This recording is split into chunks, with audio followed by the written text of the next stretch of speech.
salud y algo más. 9:34 de la mañana, seguimos con más de salud y algo más. Nos acompaña en este segmento el doctor Víctor Manrique, gastroenterólogo. Muy buenos días, doctor, bienvenido. Muy buenos días, Claudia, gracias por tu invitación a tu programa. Vamos a hablar sobre una patología. Hay muchísimas enfermedades que se desconocen actualmente, pero es necesario hablar, concientizar a las personas sobre este tipo de enfermedades, los síntomas, los tratamientos, el diagnóstico. Pero vamos a hablar justamente, doctor, sobre el síndrome ictérico obstructivo. ¿En qué consiste o qué es esta patología, doctora? Mira, Claudia, el síndrome ictérico obstructivo no es más que la elevación de la bilirrubina por más de 2 a 3 miligramos sobre decilitro y nos va a presentar una serie de síntomas y signos. Generalmente esto tenemos que tener en cuenta que lo importante aquí es la ictericia, que es la coloración amarilla de la piel y de la mucosa. Y esto va a estar dado por, si cuando es la parte obstructiva, por el flujo biliar que viene del hígado hacia el duodeno. Cuando hay una obstrucción en todo su trayecto, puede presentar este tipo de elevación de la bilirrubina. ¿Cuáles son esos síntomas que empieza ya a manifestar la persona que contrae este síndrome, doctor? Bueno, nosotros los médicos hablamos principalmente de algo que se llama la tríada de Charcot, que va a estar caracterizada por un triángulo, que es fiebre, tenemos ictericia y tenemos dolor en el hipocondrio derecho. Eso va a ser dado en el abdomen superior derecho. Este tipo de pacientes pueden relacionarse a complicarse y presentar lo que uno llama la pentada de Raynaud, que esto va a estar dado a desorientación, va a tener afectación neurológica y puede presentar una septicemia. También, como tenemos elevación de la bilirrubina, este tipo de pacientes va a presentar acolia, coluria, que es decir, orinas más oscuras, heces más claras, va a tener prurito, necesidad de rascado en el cuerpo, aparte de la ictericia, que es el signo cardinal en este tipo de patología. ¿Qué pasa si no tratamos este síndrome, doctor? ¿Esto puede llevar a otras enfermedades? Sí, tenemos una complicación muy grave en este tipo de patologías, sobre todo en la coledocolitiasis, que es la obstrucción que puede ser parcial, o completa o incompleta. Y si no se resuelve a tiempo, este tipo de patologías puede hacer una colangitis desde el punto de vista de la vía biliar y hacer una sepsis de la punta de vía biliar, y eso es grave y es incompatible con la vida. Claro. Doctor, ¿cómo diagnosticamos este síndrome? Bueno, es multifactorial. Primeramente tenemos que pedirle unos laboratorios, un perfil 20, su perfil hepático, una valoración de la GGT y las fosfatasas alcalinas que nos hablan de colestasis, es decir, de obstrucción de la vía biliar. A nivel de imágenes, nosotros los gastroenterólogos utilizamos el ultrasonido abdominal. Este es un alto porcentaje diagnóstico en la coledocolitiasis principalmente, debido a que en el eco nosotros evidenciamos la vesícula. Dentro de la vesícula ella puede tener cálculos o litos, piedras dentro de ella, y entre más cantidad se encuentre, más cantidad tenemos de probabilidad de que esto migre hacia el cístico y en sí vaya al hepático común, el colédoco y esté dentro de la vía biliar principal. Y a nivel ecográfico, nosotros ¿qué podemos evidenciar? Una litiasis vesicular. Nosotros la caracterizamos patrón 1, patrón 2, patrón 3, dependiendo de las características en el momento del estudio. Nosotros podemos ver las vías biliares intrahepáticas dilatadas o las vías biliares extrahepáticas dilatadas, que en este caso es el colédoco.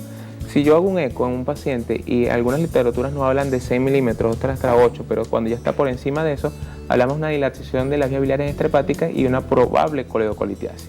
Pero cuando no tenemos este tipo de pacientes, nosotros ya pasamos a una segunda fase, que es pedirle una colangioresonancia. ¿Qué es eso?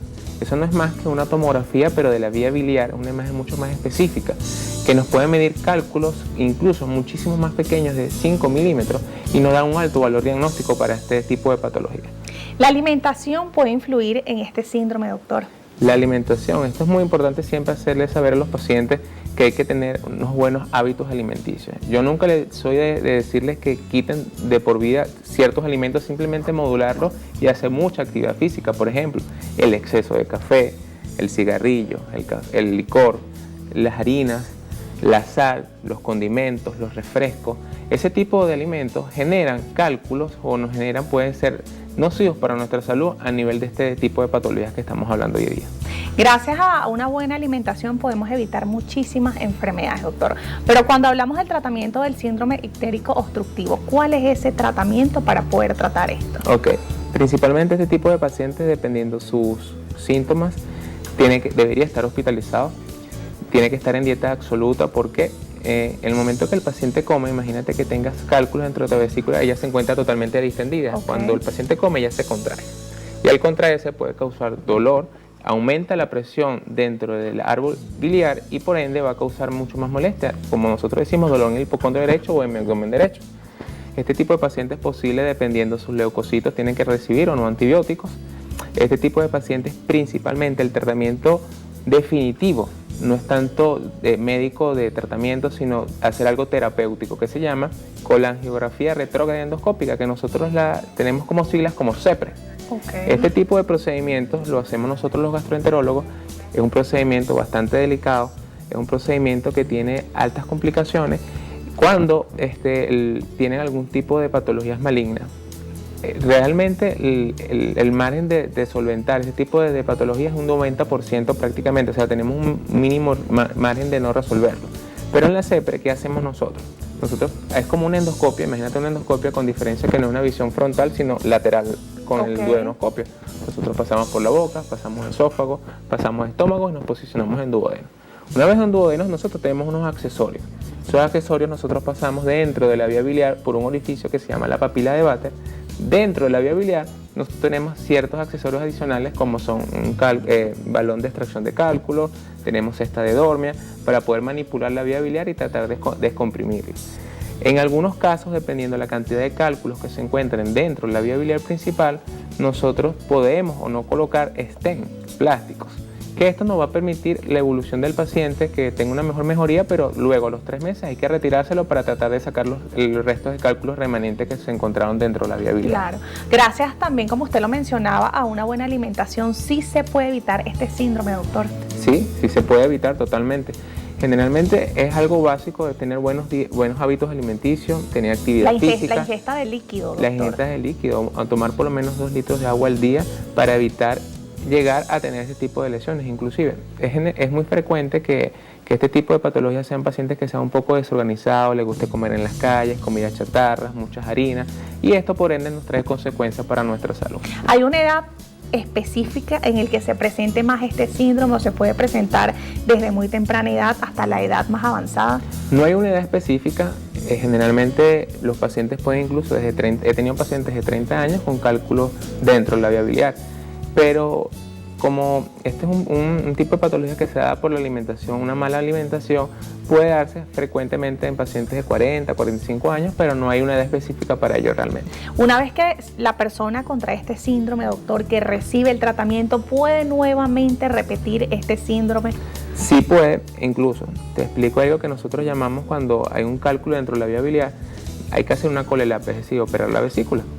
Y tenemos casos descritos que aún el paciente sin vesícula puede tener una coledocolitiasis residual, formar cálculos dentro de la misma vía biliar si no se cuida la alimentación. Por eso es muy importante que una vez que sea diagnosticado a tiempo, desde ahí en adelante se mantenga con una alimentación adecuada para que tenga una buena vida.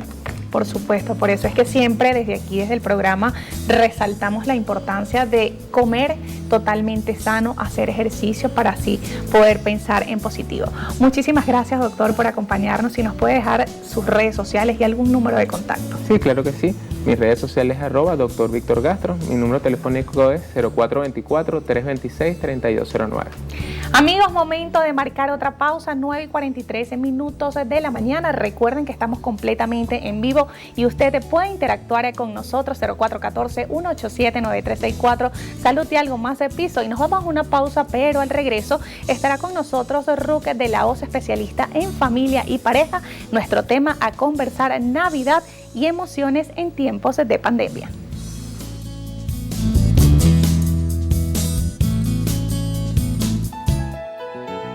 Salud y algo más.